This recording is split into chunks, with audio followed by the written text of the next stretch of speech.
Happy Monday, ladies and gentlemen. Welcome to the Blue Abroad Show, the Monday edition. A little bit more therapy for us tonight as we get through what was a very interesting week for the Carlton Football Club. I'm your host, Terry, and I am joined by Mr. Paul Sebastiani. We're excited. Paolo, mate, how you going? I'm very well. I've just slightly got over the debacle that was put up by the club on Saturday afternoon, but we move on and we try to push forward into the future and analyse what the hell happened over the weekend, what's happening now, and what's going to happen into the future. It's funny, mate. I usually it seems like I'm getting you on when there's crisis talks. I don't know. It wasn't a very good weekend for us, obviously. So much at stake, depending on how you look at it, depending on if you believe that there was a chance of the season staying alive or whatever the case may be. But there are lots, I think, as Mark has put in the comments here, there are going to be huge scenes tonight. And this will be the final word before we can move on and hopefully and just sort of see where we're at as a supporter base, gather each other's thoughts. And obviously the Monday show is very much interactive with you guys at home. And it's become the last bit of therapy. It has indeed, yeah. I think it's very well needed. I mean, we've got therapy here, we've got therapy on the couch with the jumper punch. I think this whole season we need a therapy session as well. So that's what we're here for. This is what we love doing. You know, we're here to talk about the club, whether it's in good times or bad. It's like a marriage, isn't it? You know, we stick through the good times and the bad, and till death do us part. Correct. It's not looking great at the moment, but hopefully the club can repair it. But we'll get stuck into the nitty gritty of it tonight. I'm looking forward to it. I know it's been a bit of a disappointing weekend for the fans, and it's been I was broken on the weekend. You know, I flipped it on the fan cams too. So I don't think the square counter hit 1, which is really surprising. So I'm looking forward to doing this tonight. Yeah. Well, listen, let's get the intro going and get straight into it. We don't have a second to waste. What's going on? Martin's been very impressive. Every single time. Thanks to all the Carlton supporters, thank you for all the love. Gates is playing the grass game. And there's a magic moment. Ball inside 50. Control! He strikes it beautifully. It's a different feel after listening to that. It usually gets me up and about. It's a fantastic intro. It is. Yeah, maybe the boys need to start listening to that before they go out there, and maybe during halftime as well. Maybe. Before we begin, you will all see names at the bottom of your screen. They are our members of the YouTube channel here. I want to thank you very much for your support. The fact that you pay money to support the channel and allow it to grow is humbling. It allows giveaways to happen, and it allows things to grow at the rate that they have. So thank you very much to everyone whose name appears at the bottom here. Paul, I'm going to get started, mate, because we've got a lot to get through. The first item on the agenda before we get to the game is the constitutional reform. Now, this came up. Those of you who are members would have probably received an email about the upcoming general meeting on the 17th of August. There was an article in The Age explaining what was happening. There's some quotes here from Mr. Mark Lajudice, the president of the club, the outgoing president. Paul, I'm going to read you through some of these quotes just to give everyone some context, and then I'm going to get everyone's views and your views on what's happened, because really we've really flagged the Constitution. I think it was after the West Coast game, and then the Jumper Punch subsequently talked about it as well. You put up your own Constitution. So basically the crux of it is Carlton is going to allow a few things to happen. We're looking at changing or altering the Constitution for the following items: the adequacy of recognition of traditional owners of the grounds upon which the club plays, the adequacy of the recognition of AFLW and AFLW players, the adequacy of provisions for voting rights, the minimum terms for directors appointed as president, and the general governance improvements. Now, there were some quotes, as I mentioned before, regarding this from Mr. Mark Lajudice. He said that the constitutions are the DNA of the footy club. And in our DNA, there's two things that we haven't recognised. One being our Indigenous community, and we are properly rectifying gender recognition. We think we are the first club to do this. I am not aware of anyone else who has done this. I have not gone through every club's constitution, but I believe we are the first. I have been very focused on the off-field of the football club, getting the AFLW license. We are now debt-free. We are no longer an assisted club of the competition. The master plan is underway. We have a fully funded redevelopment of Icon Park, or we have 47 of the $50 million sitting there to develop, and it is actually happening. I would love for us to have won a lot more games, but we sit back, and I think I have left it in a better place. The finals will come. The premierships will come, but we have re-established the foundations of the business.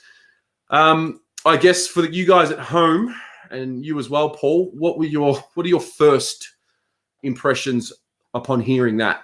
Oh, I mean, it's the right thing to do. I think from a constitutional point of view, there's no question about that. It's clearly the right thing to do. The AFLW is part of the club. It's the Carlton Football Club, and I think they've showed up the boys in the last couple of years, which is pretty funny. So I mean, there's been a few movings and shakings with regards to that as well, with their own side of things in the AFLW. But voting rights for members as well. I think that's been a really hot topic for the last maybe the last 3 to 4 AGMs with the members as well. I know there's certain, I don't want to use this as a negative connotation, but certain factions and areas of the club that have been vocally against the board, saying that the constitution needs amending and the members don't have rights and there's no real democratic process in the way we elect the board and and then I mean the thing down the bottom and general governance improvements which they made mention of in the email. That seems a little bit vague to me. I think that would just be pretty obvious given the plight that the club's in at the moment. So as I said, look, it's the right thing to do. I don't know what's really going to come from this. Is it going to translate to some on-field success? Who knows? Yeah.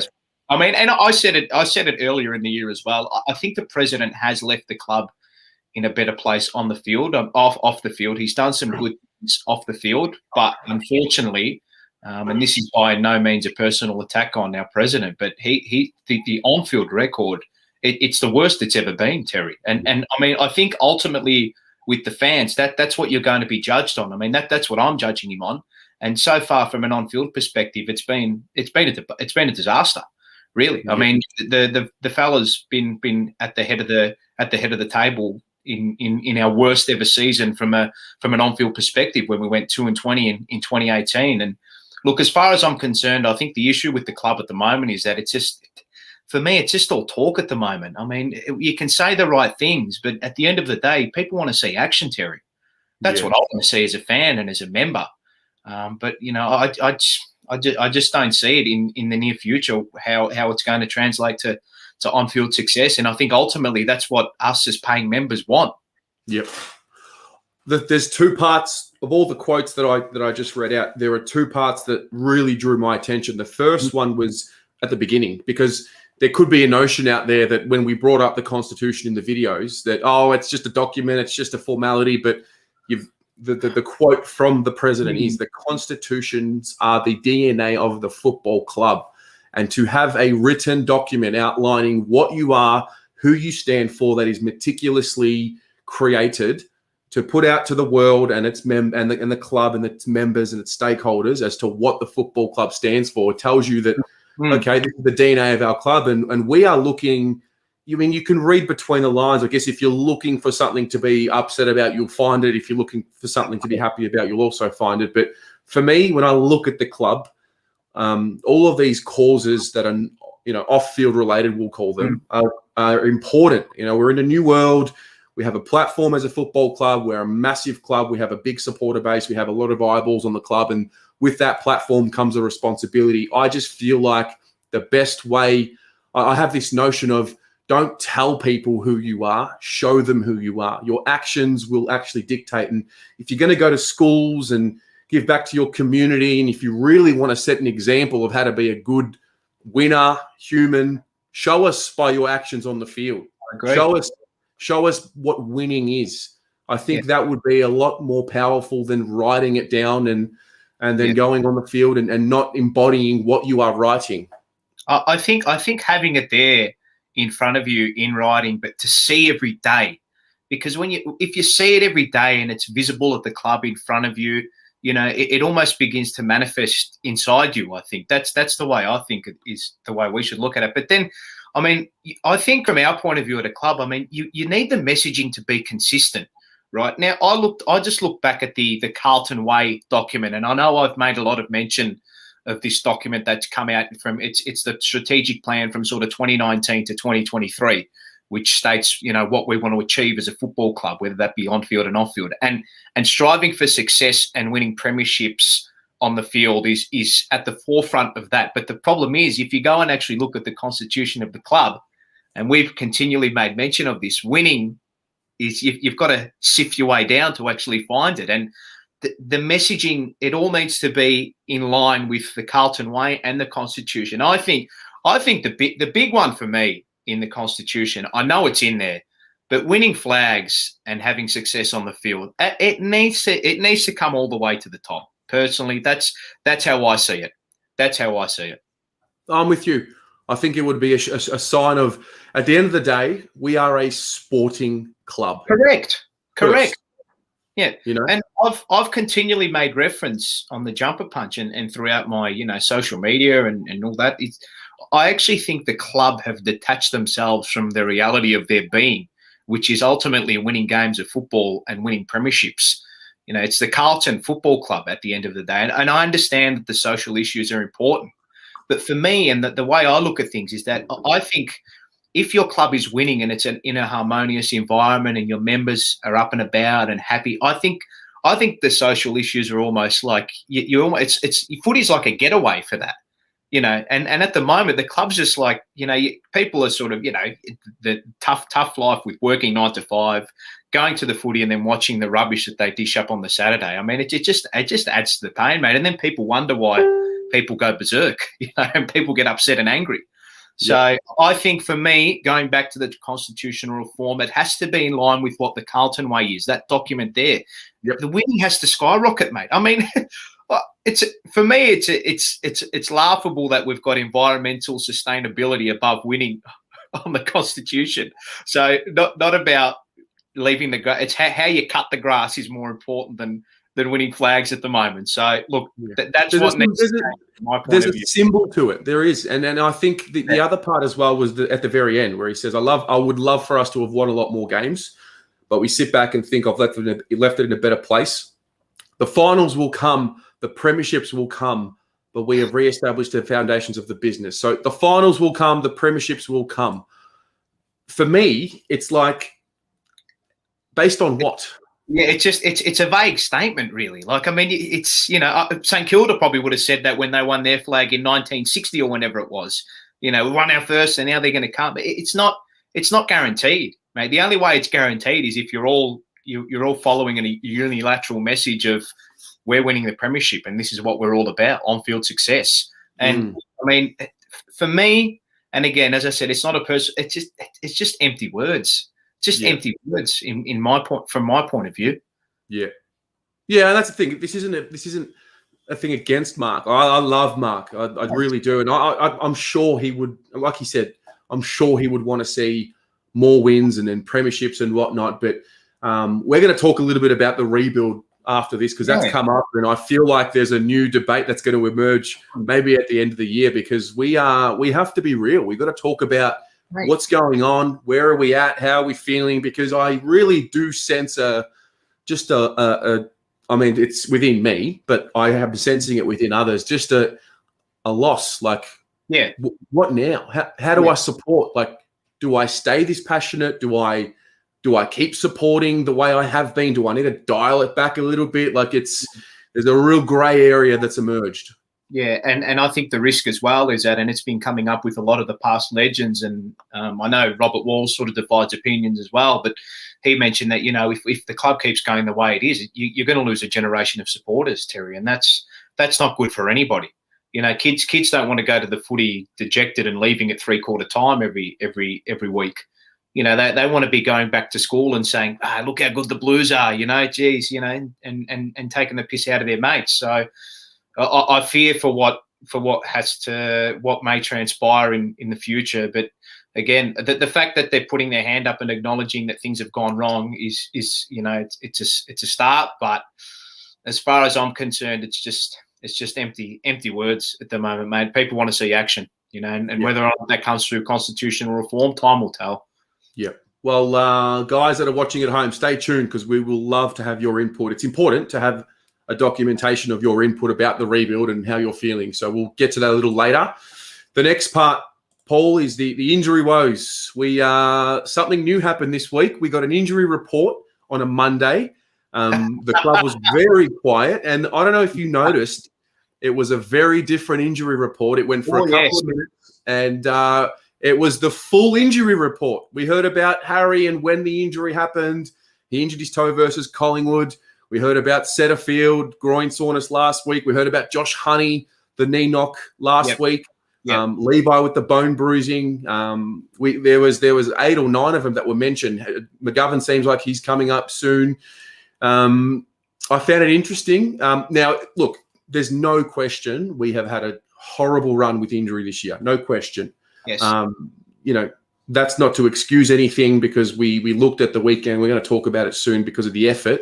But we have had a shocking run this year. We thought we saw the worst of it last year and the year before with Doherty and Charlie Curnow. What have you made of the injuries? Well, I think going back to what you said and how in-depth this injury report was, I think, if injuries happen, just tell us. Yeah. There's nothing to hide. Obviously I've got, connections at the club, and sometimes the media department just forget to ask about certain players, and that can happen, right? But if an injury occurs, just tell us. I mean, if it happens, it happens. What are you going to do? I mean, you can't hide it forever. I mean, the club's got, how many contacts does a club have? I mean, you can't hide these things, Terry, and it's going to eventually come out with team selection anyway. So I feel you've just got to be on top of it. And the club said, this is part of their Carlton way. I mean, we want to be open and transparent with our supporters. What was the quote? It was, we will be proactive to our members about news and whatnot. Well, be that way. Be that way. People are going to understand when injuries happen. I mean, it's a contact sport, it's football. But I think the big concern with a lot of people is the fact that, Andrew Russell is on such a significant portion of the footy department spend that we just don't seem to be getting the results that we've desired from him as a head of fitness and the fitness guru of the football club. And there were people questioning him at the start of the year, and then people saying, "Oh, you can't question him; it's not his fault." Blah blah blah. But then you look back at it and you think, well, and I've got a couple of contacts in sort of the sports science industry, and they have said that. And I'll stand corrected on this, but he's not really a big believer in what you call eccentric training. Now, this is getting into depth, but it's to do with like soft tissue and hamstrings. And now we've seen, so Marchbank had a hamstring tendon issue before he did his knee. Gibbons has done his hamstring and he needs surgery. Williams has done his hamstring and he's going to be out for nearly a month. McGovern has done his hamstring running at high speed and he's pretty much missed the whole year. So from that point of view, and then obviously there was issues with Zach Fisher and all that, and I don't think we're getting our bang for buck in that regard. But I mean, every team has injuries, Terry. I mean, look at Collingwood in 2018; their injury list was horrific as well, and they nearly went all the way. They were a kick away from winning a grand final. So I don't think injuries don't excuse what happened on the weekend because the side played with no spirit. Yeah. And structure is what is the big issue at the moment as well, not injuries, I don't think. So, look, I think it's just been a little bit of fuel into a fire that's just basically already erupted. Yeah, I think also it's very clear that we are, whether we want to admit it or not, we are not a team at this stage of the development that can afford to be missing its best top 5 players. But what's frustrating there as well is that I still don't use the excuse because we've got the three. We've arguably got the best spine on the park, or we've arguably had the best spine on the park all year. Wiedering, Kyle, and Walsh they're our 3 best players, and they haven't missed at all. Yep, it's true. Look, I'm not buying the injury excuse, and the club aren't either. The club have not peddled that at all this year. Yeah, to their credit, they haven't. Yeah. Yeah, no, it's true. It's just it's piling up, and it's definitely worth a mention because it's significant. But we're going to touch on the game right now because, oh boy, oh boy. So as we start this every time, you guys at home, 3 words to describe your experience. Want my 3? You could start with 3 words, but I want to get your full synopsis. Oh, okay. All right. Well, I'll give you my first 3. Horrific, horrific, horrific. And that's pretty much it. I mean, look, the way I went into this game, right, and the way I was thinking about this game was this is the chance for, because I was split on Teague and the coaches and whatnot. But for me, Pommy, brilliant, brilliant. Pommy, God, we love you. Like, for me, this was a chance for Teague to prove his tactical nous inside the coach's box, given the fact that, we had no key position forwards, obviously the plight of injuries, and then we had a couple of injuries in the game. But there were 3 massive issues out of this game that were just, this issue has come up since around the defensive transition. It is horrendous. It is horrendous. And the issue is that it's been a problem since round 2, right? The coaches are paid and employed to fix those issues. They've gotten worse. Yeah. They've become worse. And people were having a go at Weeders on the weekend, and he didn't play any differently to how he's been playing all year, right? The problem is that as soon as North were winning the football, mate, there was no pressure on the ball carrier. You can't defend that. You just cannot defend that. And for me, the inability for and you saw Pommy's scout report. It was brilliantly written. And I implore anybody to go out and just click on the North Melbourne scouting report that Pommy did and just read it. It's a thick read, but for the love of God, just go out and read it. North's tendency under pressure and the way that they like to move the ball around is to come through the corridor and go short, right? Our inability to recognise that, that's, and I know this word's been used a lot, but it's an indictment on the coaches and the playing group and the leaders to not be able to realise that. I mean, you're paid professionals. You're in an elite environment, and to not realise that's the way North Melbourne were going to play, and the lack of respect they showed. I mean, everyone was running forward, and as soon as they got through the first couple of lines of our press, of our defensive press, and our ability to try and lock it in the forward half, it's a bloody free-for-all. Did you see the goal that Jaden Stevenson kicked on his left? I have got fair income, mate. The bloke sat down. He had a cup of tea, tied up his shoelaces, wheeled around Liam Jones, and snapped it on his left boot. Taking the piss.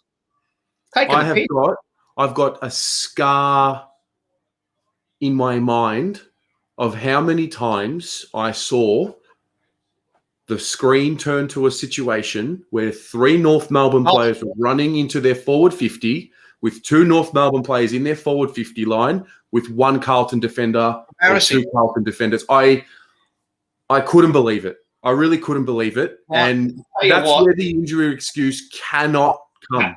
Null and void. Null and void, Terry. The injury excuse, that just quashes anything to do with injuries, right? Now, for me, and I mean, there was the one passage of play, and I mean, Terry, when I say I could have defended this, I'm serious. I could have gone out on the field and defended this. North were moving the ball through half forward, right? And Lockie Plowman was the spare in the hole in the leading lanes. Now, what is the advice to a defender? Have your head on a swivel and be on your toes. Don't get caught ball watching. And Lockie Plowman just decided to do the complete opposite of that. And Nick Larkey, he was looking at Nick Larkey. He was looking at him, looking right at him. And for some reason or another, he decided to just completely fall back, leave all the space open. Larkey led into it, marked, easy goal, and that was that. And that's just, I mean, if a senior bloke cannot recognise that, I mean, what are we doing? What are we doing? It was pathetic, mate. There's no, you cannot sugarcoat that performance. And as I said, mate, for me, it's not about Teague out or anything like that. But if you can't come up with the tactical nous to beat that team, I mean, I mean, your papers are almost stamped, aren't they? And the fact that I mean, it was the smallest team, smallest forward line that we'd played all year, right? And it was the most times we've gone long inside forward 50, and it was the least amount of times we used handball change. It's madness. It's madness, Terry. Yeah. It makes no logical sense whatsoever. Can I tell you honestly? So first quarter, I thought we were playing a really proactive defensive game all around, intercepting balls, just didn't convert. Even the second quarter was not really great. And at halftime, I promise you, I was calm. I even came on the watch along to speak to Pom, and I actually said, like, guys, I'm calm. We've got this. And that third quarter, I mean, I feel like it's so funny. We're repeating ourselves, and I feel like I'm putting mayo on it. But that third quarter, there's been some poor quarters this year.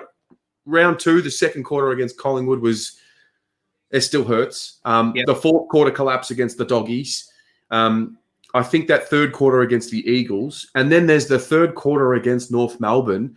And I know, the stats will look good for Cripps, and this isn't about singling out Patrick Cripps, but we were talking in the group.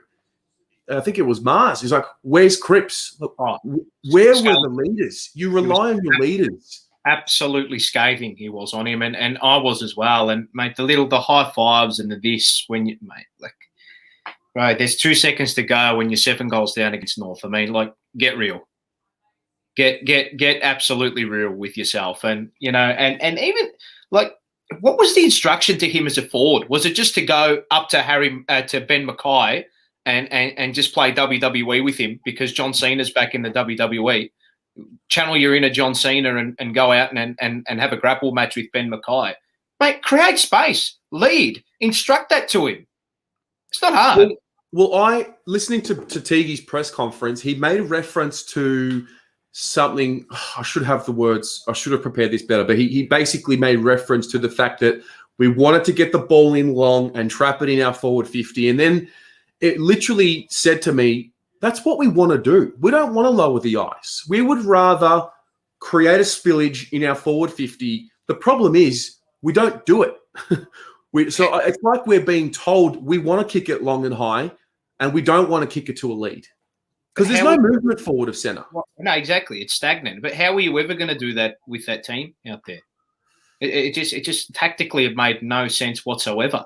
And then like that third quarter, it's like every time we have these this is the worst performance of the year, they just continually get worse. So the worst performances are usurping the previous worst performance, if that makes sense. So the West Coast game was a debacle, and then we've had this. So for me, and mate, and I think it's the lack of leadership and ability to recognise what North were doing in that third term. And my big thing, the bloody hell was said at half time.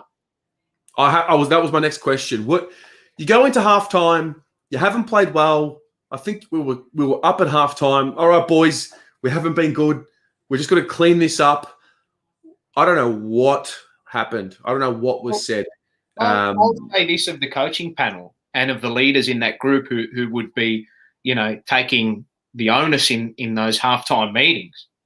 If you can't motivate 22 to 23 blokes at halftime with the season on the line and the potential of playing finals against North Melbourne when you're up by 2 points at halftime, I mean, who can you motivate? Yeah.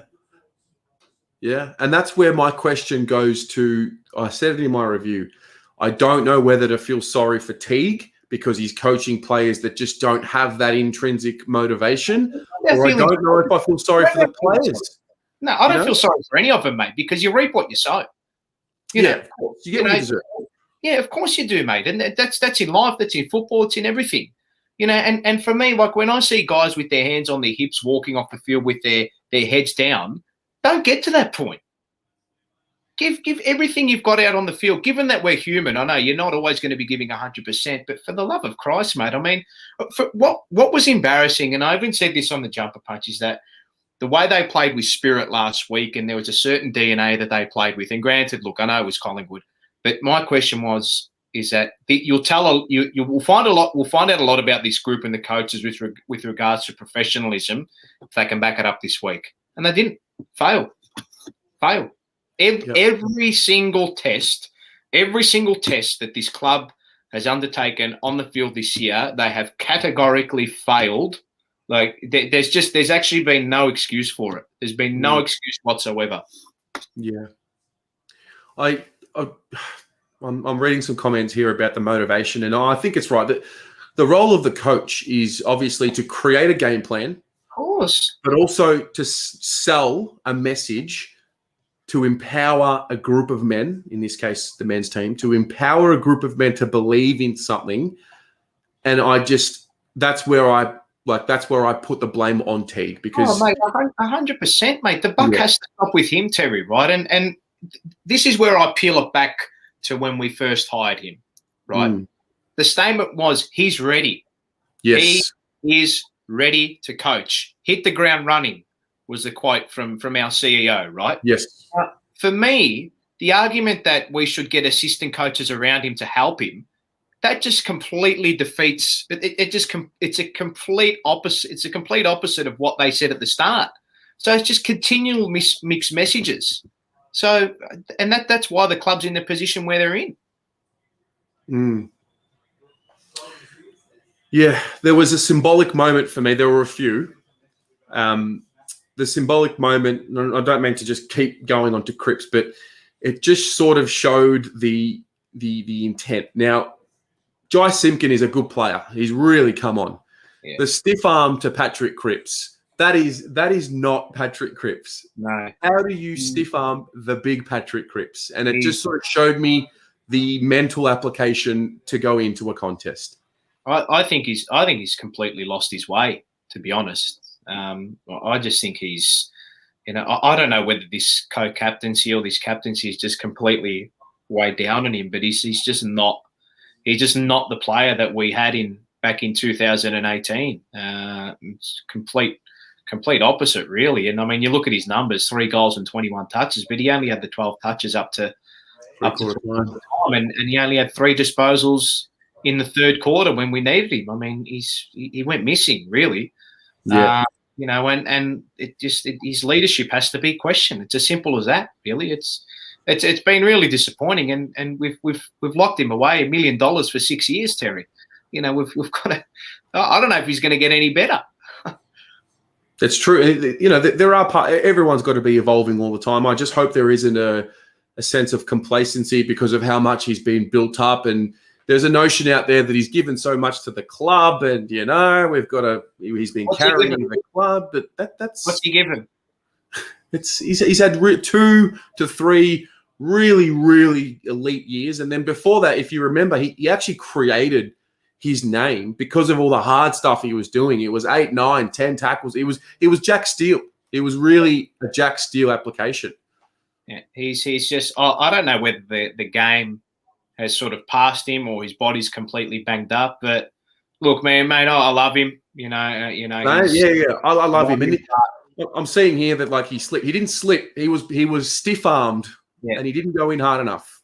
I question everything with this football club at the moment, and it's not about picking out one person. That's not what it's all about. It's the whole field, but he's just part of this, and he's part of this machine that is just continually talking and saying we're going to do it and saying we're going to do it. I want to see it.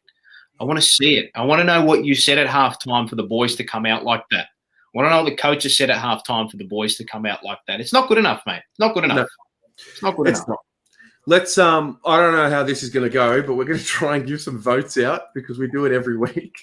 You guys at home, if you could please type in your 1, your 2, and your 3 votes, and Paul, you and I will try and do the same. How did you see the votes? I had 1 to TDK. Yeah. 2 to Jack Silvani and 3 to Jack Nunes. I thought Jack Nunes was the best on. I thought he applied himself really well, and he actually played his role. He played a forward role, a half forward role, kicked his 2 goals, and had 20 odd plus possessions. So I thought he I thought he could hold his head up high. And from a fan cam point of view, I think Mars gets the 3 votes on the weekend. I thought it was epic. We might add that in, actually. We might add that in and see how people. Yeah, he was irate. He was irate. He was. And I had De Koning 1. I went Nunes to 2, and then I gave Jack Silvani the 3. I think Jack Silvani has had a really good month of football. Really good. Yeah. He's. I think he's say he's turned the corner, but I think he's locked in his. I think he's locked in his spot in the side now. I don't think we can doubt that he's sort of part of our. I don't like using it, but the best 22. I think he's a staple in that side now, and I think it's more just the continuity he's got now in his game. He doesn't have the concussion to worry about. He doesn't have to have the knee to worry about, the shoulder to worry about, and he's going to be a good footballer for us. So, and we picked him up with a pick 50 or pick 60. So, yeah, he's had a good last month and a half. Yeah, he has. I even thought I thought Paddy Dow was solid as well. Yeah, serviceable. Yeah, he just continues to keep on. I think with TDK as well, I'm loving what I mean, he got beaten overall, but I think this, 6 or 7 or 8 block that he's going to have at the end of the year is going to be the perfect preparation for his 2022 campaign. I think he's marking the ball a lot better. He's providing an option around the ground. He's winning his own footy. And I know there's going to be some frustrating moments, but I really do think that he's fighting. That's what I like to see from him. I agree. And I don't think he hasn't even played 20 games of AFL football yet. Yeah, which is he's developing at a rate of knots. I think he's going to be part of this club for the next decade, and he's going to be our main ruckman. But again, this is the issue with us, and to get back onto it, it's just we just keep mentioning individual talent, and we've done it for the last 10 to 15 years. There's no nucleus of team at the moment. There's no mention of team and how well the team's going, which is it's bloody frustrating. And I feel it's starting to boil away me now. I don't know how I haven't exploded tonight. I think the cup of tea that I got's calming me down. It's the tea. It's absolutely the tea. I want to ask, because there's a few moments throughout the game. What were you all thinking, you, Paul, and you guys at home? Yeah. What were you all thinking when you saw Jacob Wiedering in the forward line again?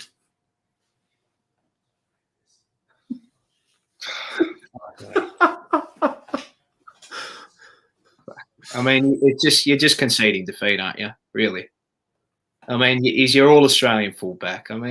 If you were going to play him up forward, it should have been the tactic from the start, right? But at the end of the day, mate, it's a square pegs, round holes, mate. If your idea, right, if your idea was to go long and to be direct, he should have been up there in the first place, right? He's proven he can kick goals when he goes up there. But you're making the move when you're 7 goals down at 3/4 time in the games. What was he going to do? Kick 5 in the last quarter? Yeah. Bagger's chat said it perfectly, mate. Teague's had the bayonet. He's wrapped his bloody white T-shirt around it and started waving it about. Really, there's also Teague looked irate 3/4 time. Reports of that he was absolutely laying into him at 3/4 time. And my next thought goes to he's given it to him a few times this year. They didn't really respond to it at 3/4 time. Has he lost the players? Rocco's been saying it from round 1. Yeah, but you know what? This lost the players argument, right? They say they love him and all that, and they want it, but the fact that they're not getting mate, for me, it's not about losing the players or anything like that. It's just, mate, you can be playing for him, but if he hasn't got the tactical nous or structure to be able to beat the opposition, mate, you can be going out there and giving 100%, right? Mate, that forward press that they put on was at 100%. You had 7 blokes going for the same football every single time they won, and then fucking 10 blokes are out the back having a cup of tea and having a doozy out the back. If this is where it's not just about one thing, right? Mate, I'm sure they all love Teague. I'm sure we all love him. We all love him, I'm sure they go and have a frothy with him after the games. At the end of the day, it's a results-based business, Terry, mate. We need an authority figure at the club to teach these. Mate, the players that we have on the field, are they men, Terry? They're boys Yeah. that go out onto the field and take the field every week, mate. Well, look at them, mate. Half of them, if you had a daughter, mate, you want them to date your daughter. Bring them home for your daughter.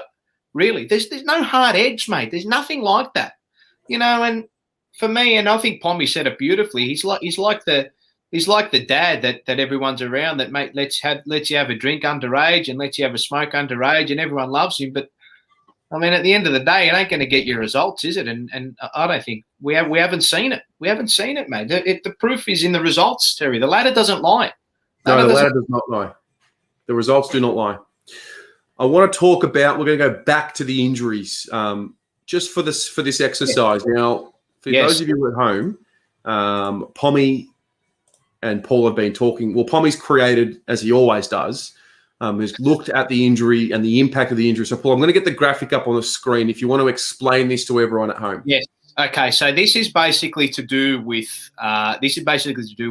how many recruits from other clubs that teams have actually brought in, and that's what compiles their list. So at the moment, 18 of the 45 listed players in our team are recruits from other clubs. Now, to add context to this 56%, the top 25 players that we use, 56% of them are recruits from other clubs, right? Now, that includes that number there includes Charlie and Marchbank, right? But without them, that number actually only goes down to 48%. So now, for me, right, now the issue with this graph here, right, is that the club were adamant, right? The club was adamant that they would go to the draft, and that's what would make up the majority of our list. We're going to invest heavily into the draft. We're going to invest heavily into development. And that particular statistic right there proves otherwise. And the fact that they cannot deliver on that messaging tells me one thing, or one of two things, really. And I mentioned this on a post in the Blue Broad group, and this is what drove me up the wall, right? They either consciously or subconsciously do not believe that the young players that they bring into the club are good enough to make it at the level, or they do not believe in the development pathways of this football club. And I think in 2019, when Bolton was sacked, I think they got itchy feet. Clearly they got itchy feet, and they've brought in these recruits. And, it was part of the Sauce rebuild as well. Like he brought in these, I mean, those GWS players that he's picked up, that was an abomination, mate. I mean, he can't get away with it either. For some of the draft picks that he's brought into the club too. I mean, granted, and the most ironic thing out of all of it is that our three best players are all actually draft picks. Actually, probably our four best players. Like you got Wiedering, Walsh, Cripps, Mackay, and Charlie Curnow were all drafted by the club and developed by the club and turned into gun footballers by the club. Granted, I mean, picking up those blokes, I mean, anyone could have picked them up, but I mean, we've had Dow and SPS and O'Brien that we've picked up in the top 10, and they haven't really come on either. But I find it ironic. I'll give you another one. So, of the GWS group that we brought into the club, yes, do you know who the best one of the lot is? I would argue to say Matt Kennedy. It's Lockie Plowman.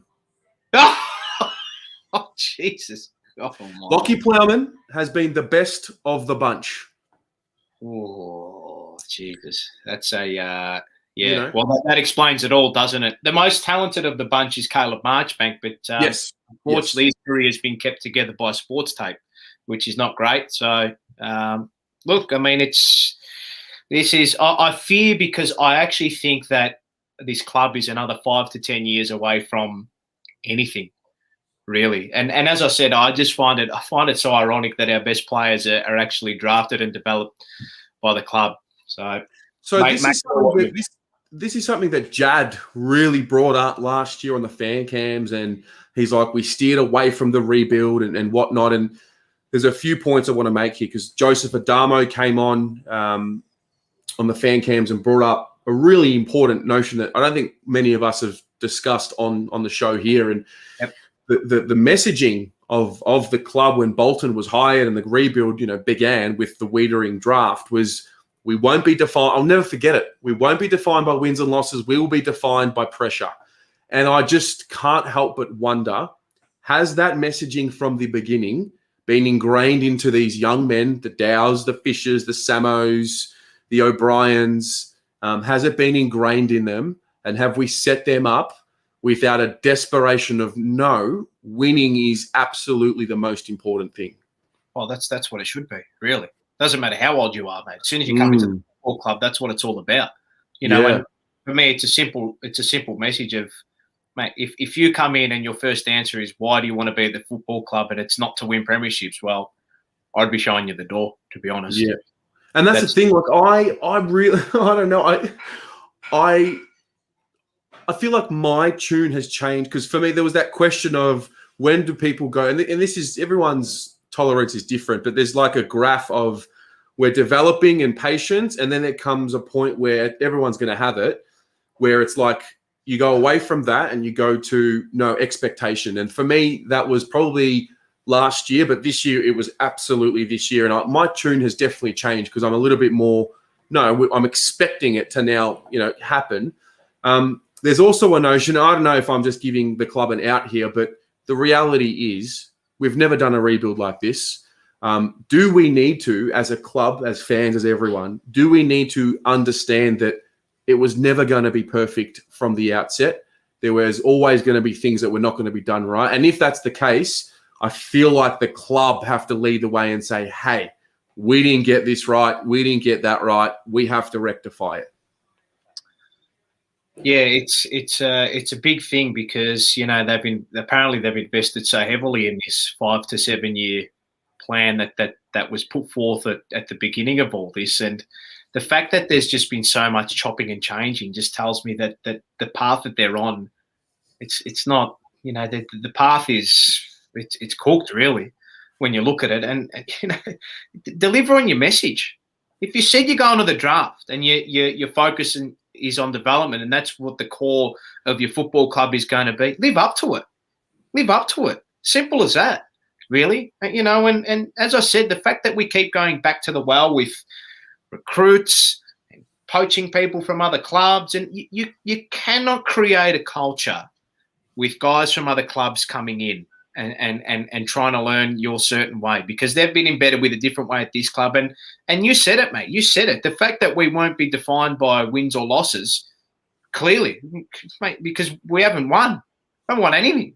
We don't even look like winning anything. We are this football club is it's lifeless at the moment. Soulless, lifeless. It is miles away from don't worry about finals, from a premiership.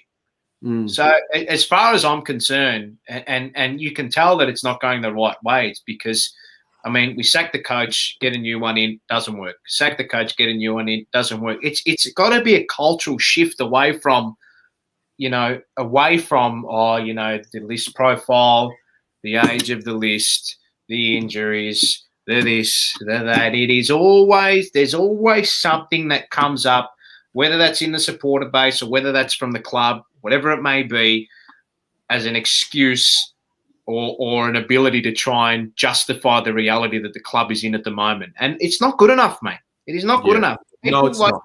And the fact that people say, what are fans going to do? What are fans going to do, mate?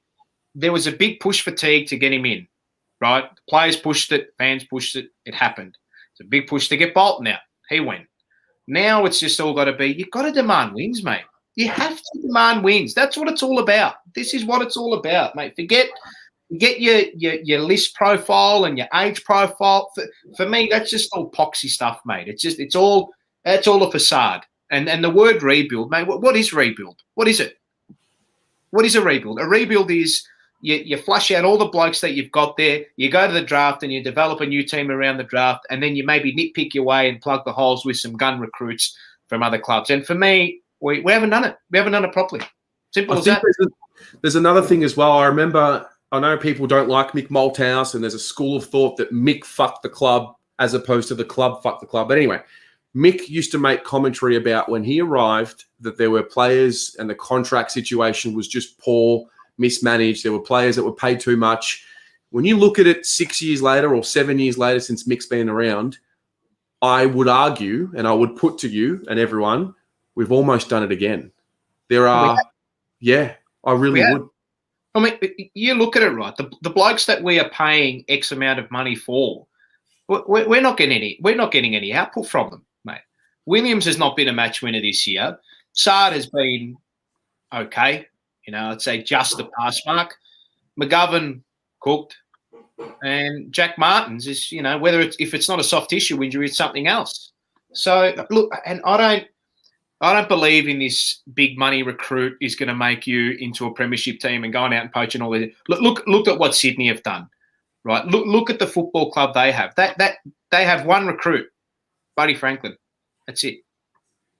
And Josh and Kennedy, who was picked up with pick whatever he was, a second or third round pick. He played 80 or 90 games for Hawthorn, and now he's turned into a Sydney legend. So it's the club have not gone down the right way. They've not fully committed to the draft, and that's where your nucleus of players has to come from, Terry. That's where it's got to come from.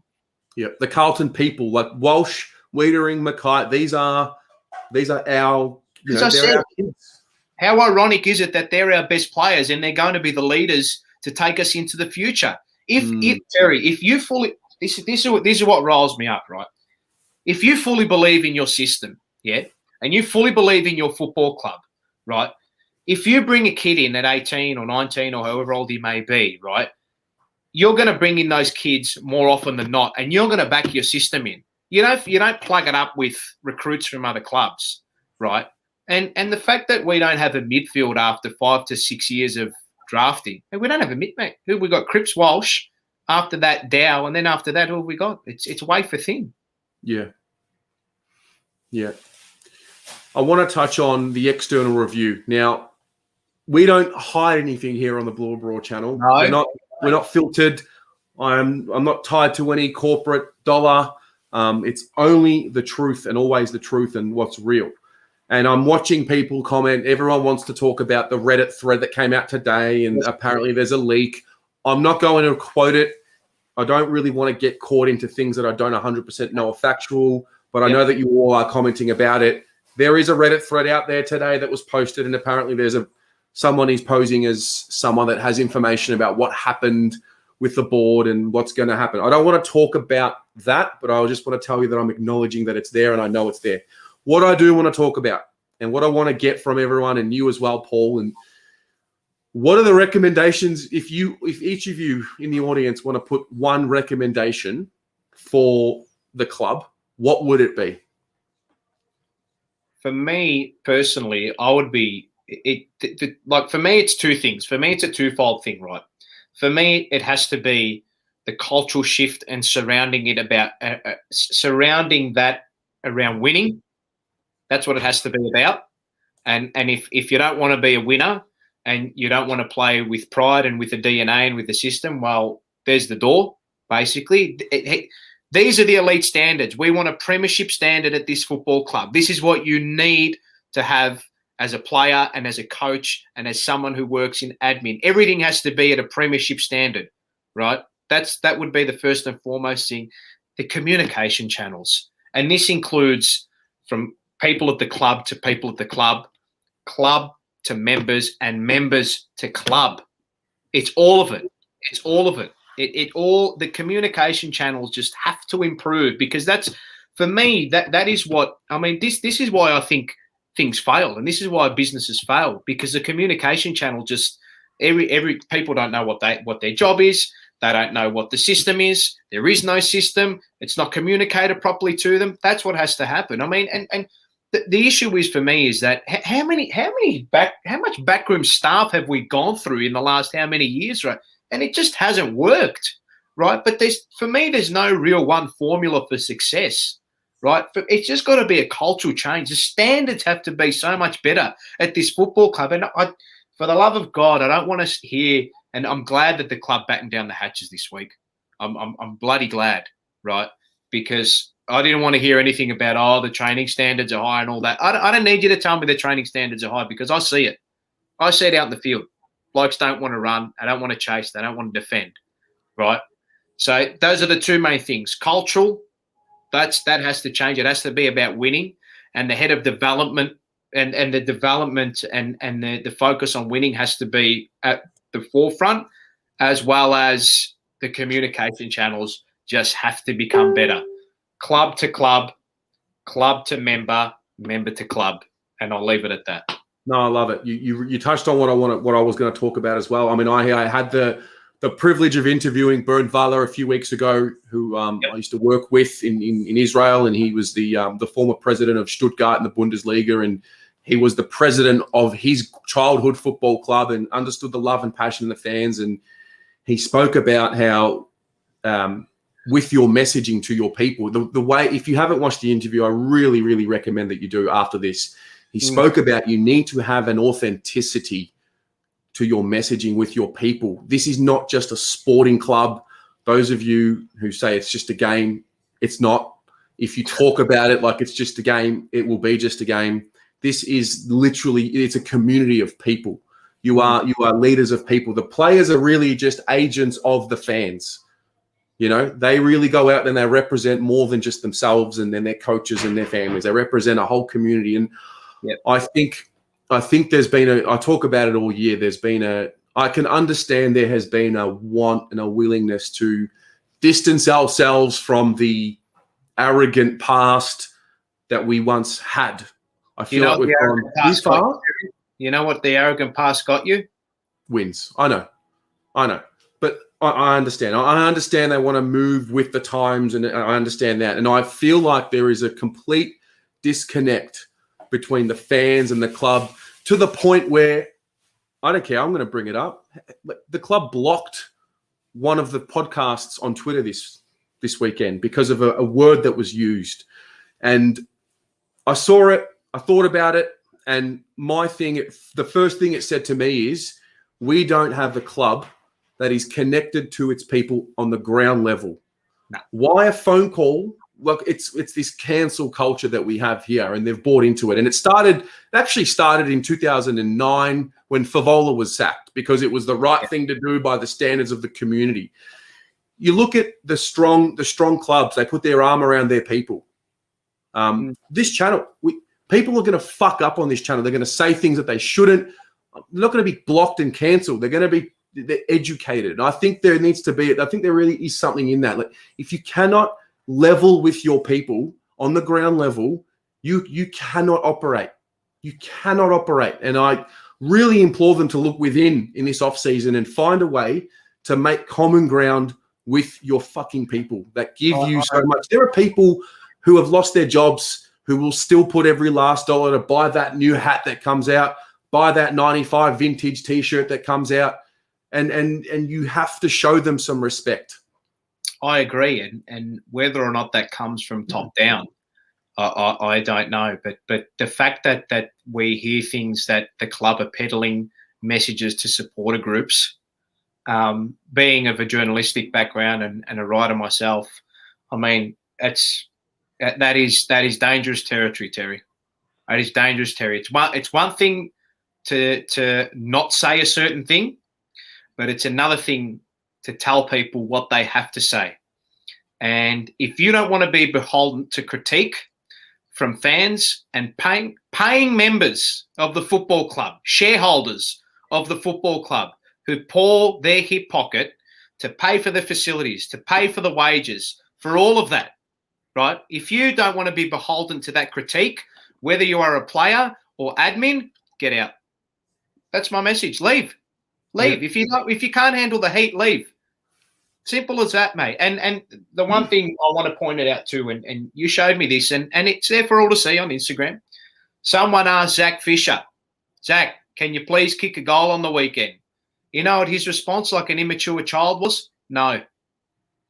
What are we breeding at this football club? What are we breeding at this football club, Terry? A bunch of childish, immature individuals who take everything personally because fans demand more of them. Have some pride. Mate, feel honoured that fans, people who pay to watch you, want you to perform better. They want you to play for the jersey. They want you to win. They want you to improve your performance. Feel honoured by that. You know, and look, what was said on the podcast in that Twitter post, look, whatever, it's one word, right? But the thing is, I wouldn't use that word either, and I wouldn't either. But it's not the point. The point is pick the phone up. They know who Sean is. They know very well. Pick the phone up and reconcile. Do not cancel, because you create more division by doing that. It's the easy way out to do that. It's the easy way out. Easy way out. Just block them. I mean, look, Mars flew off the handle down at the players' race. He went bonkers, right? Yep. And it was sort of split. I actually think it was more in his favour, to be honest. I think people sort of, enjoyed a bit of fire and a little bit of passion within the supporter base. And as I said, mate, if you don't want to be beholden to critique from paying members, there's the door. It's simple as that. And as I said, mate, God forbid, right? God forbid a paying member, he swears at you. I mean, you've got your message back there, and I'm by no way condoning, bloody, racially abusing or whatever is. It's not about that, right? Just, if people are angry at you, mate, maybe you've got to look to yourself and get better. I remember when I met Pommy, and he said something to me that resonates today. He goes, "Imagine a stranger demanding more of you because they believe in you. That is the ultimate fucking compliment." Of course it is. Of course it is. We look at these boys and we see glimpses of them and we think, mate, show more of it. And maybe Fish can maybe reach out to the fan that he said no to and said, look, mate, but it's got to come from the top, right? That's got to come from the top. It's got to be, guys, our fans, one of, if not the most important stakeholder of this club, communicate with them. If they say certain things to you, right, have enough thick skin and intestinal fortitude within yourself to say, I understand that these fans are frustrated, right? But I've got to do everything I can to appease them and calm them down. And I've got to lift my performance too. What did Pommy say about the Hawthorn, the function that they had? Mate, there was a supporter going off his rocker at Jack Frost. And Frosty, I know Hawthorn haven't been going well, but this is the difference between culture and connection with fans. Frosty went up and spoke to the bloke and said, I understand, blah, blah, blah, put his arm around him and said, look, this is what we're doing. Yeah, it's like they've been taught, and I've heard the notions. You feel it. You feel it like the fans are like this entity that we should be scared of, and we have them at arm's length. And it's something that I really do feel like needs to evolve. I really Here's do. one for you. I'm not going to name his name, right? I'm not going to name his name, but our cheer squad, obviously they're part of the voice of the club and whatever, right? Now, I heard something on the weekend that they made this banner, and apparently, I don't know how true, but apparently this was the first time that the coach actually reached out to them and said, thank you and blah, blah, blah, blah, blah. How long's he been appointed for? That's it. I mean, if you don't want to acknowledge your fans and the guys who actually put in the hard yards and stayed 3-4 hours after the game to pack up, well, that there's just a complete lack of connection with us and the football club, I think. Yeah. So that was kind of it.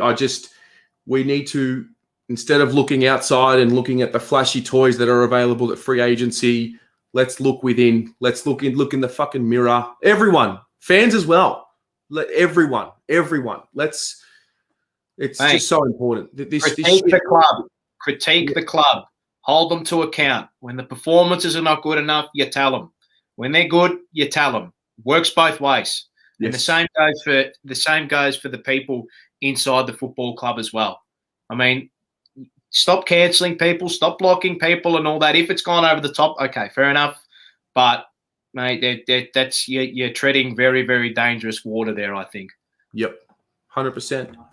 100%. Let's talk about we've got a little overtime, but that's okay. I think it's an important one. Let's talk about we've got the Saints Friday night footy. Yes, I don't know how we got prime time, but I want to just talk about the changes. For those of you at home, who are you bringing in? Who's coming out? It looks like Betts will miss.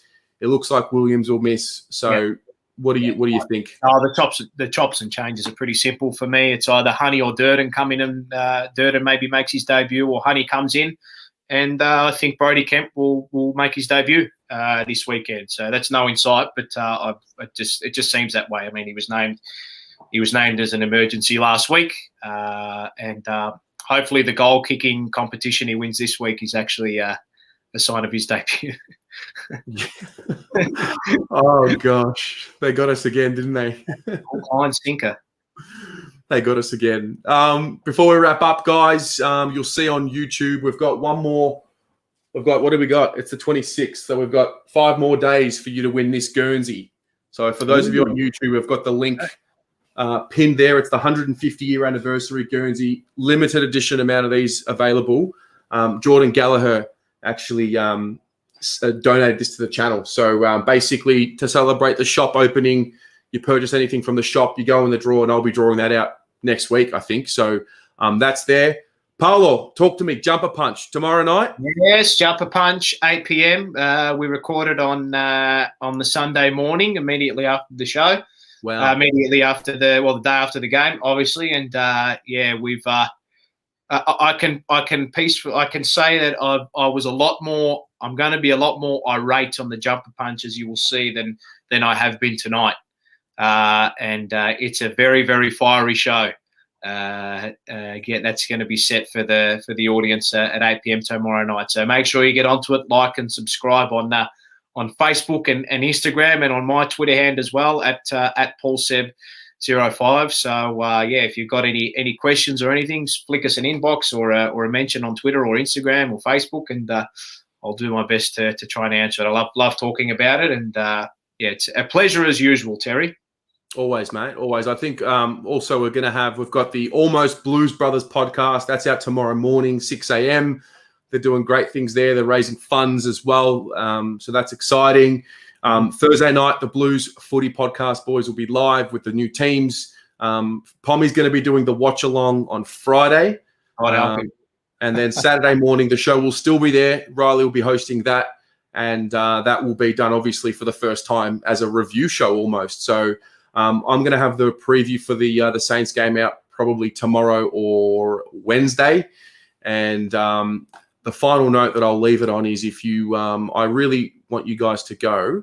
I'm going to put the link in here. 1 second. I want you guys where are we? I'm going to put a link here right now. Go and listen to the latest edition of the Ian Prendercast.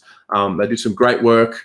You can hear about everything that happened. And, let's hope for the best. Let's hope that we can stick together and, we'll see what happens for the rest of the season. Perfect. And there's a big meeting coming up as well, big GM meeting in the middle of August, which is interesting. So make sure you have a look at that and check your emails too. So enjoy, guys. It's been a pleasure as usual. Absolutely. See you guys later on. Go the Mighty Blues.